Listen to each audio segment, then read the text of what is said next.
Today, just a quick update for you guys with 3 China stories doing the rounds in Western media. New Zealanders see the US as more of a threat than China. A British journalist tries to convince the world that it's getting harder to be a woman in China. And Financial Times admits that Trump's war on Iran has been a boon for China's green industries. This is Reports on China. I'm Andy Borham here in Shanghai. Let's get reporting. First up, a new poll from my home country of New Zealand shows that my fellow Kiwis are smartening up. For years, Western media has pushed an anti-China narrative, but the latest annual survey from the Asia New Zealand Foundation shows that Kiwis are finally opening their eyes. For the first time in a decade, New Zealanders now perceive the United States as more of a threat than China. While 43% of us see China as a friend, only 39% say the same about the US, with sentiment toward Washington falling significantly over the last year. While Kiwi exporters have been hit by US tariffs and global trade has been disrupted by US-linked conflicts, China has remained a consistent, pragmatic partner. For the ordinary New Zealander, this relationship isn't just about diplomacy. It's about our collective prosperity. China is New Zealand's largest trading partner by a significant margin.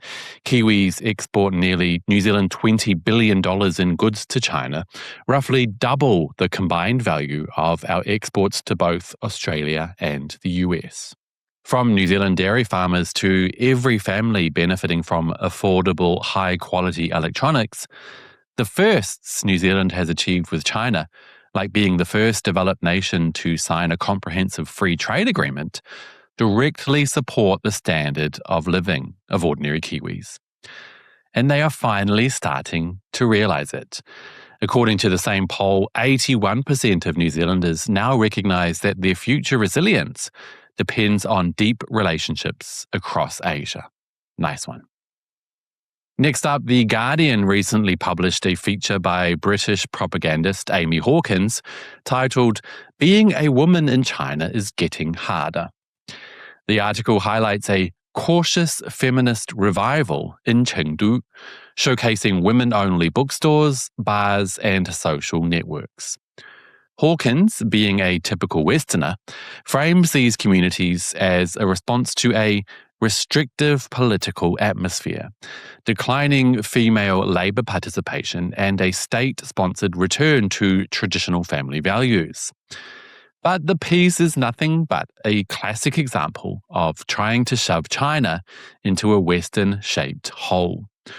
Hawkins interprets organic community building through a purely Western socio-political lens, citing Judith Butler, Simone de Beauvoir, and Ruth Bader Ginsburg to explain the motivations of Chinese women. She frames simple social gatherings as defying societal pressure or a strategic adaptation to government surveillance, rather than looking at them as genuine expressions of local culture. And the irony here is palpable. While the women interviewed explicitly state they want to avoid gender antagonism and focus on positive energy, Hawkins insists on politicizing their every move.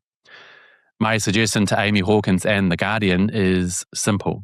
Try writing real Chinese stories. Instead of importing the overt politicization of identity politics that's caused so much division in Western societies, perhaps listen to the subjects themselves.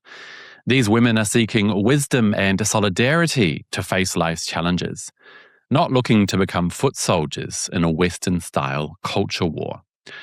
By constantly framing Chinese life as a struggle against a Communist Party-approved blueprint, Western media misses the actual human connections being built in places like Sichuan.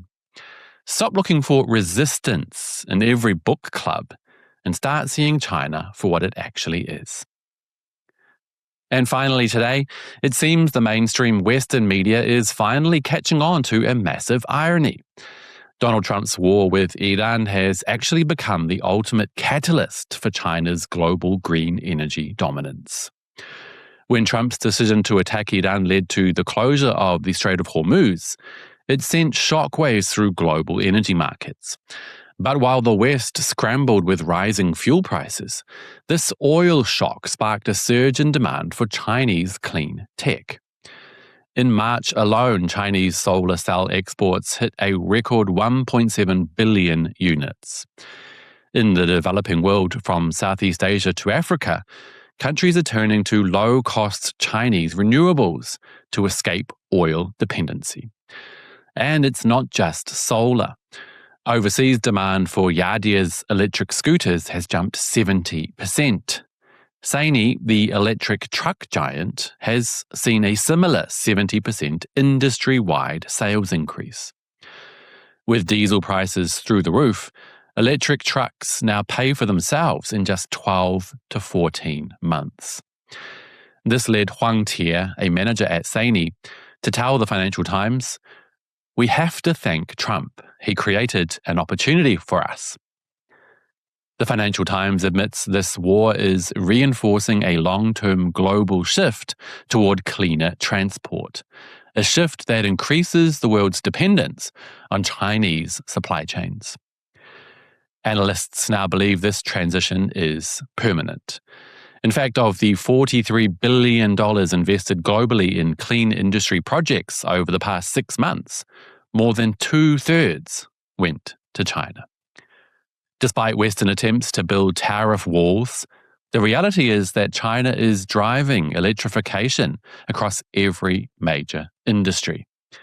It's a classic case of geopolitical blowback, and even the Financial Times has to admit that China is winning the green race.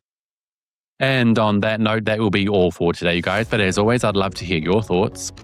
Are my fellow Kiwis right to see the US as an increasing threat? And why do Western journalists always try to shove China into a Western box? Let me know down below, and don't forget to hit like and subscribe if you haven't already. It really does help the channel. I'll see you all next time. Bye-bye.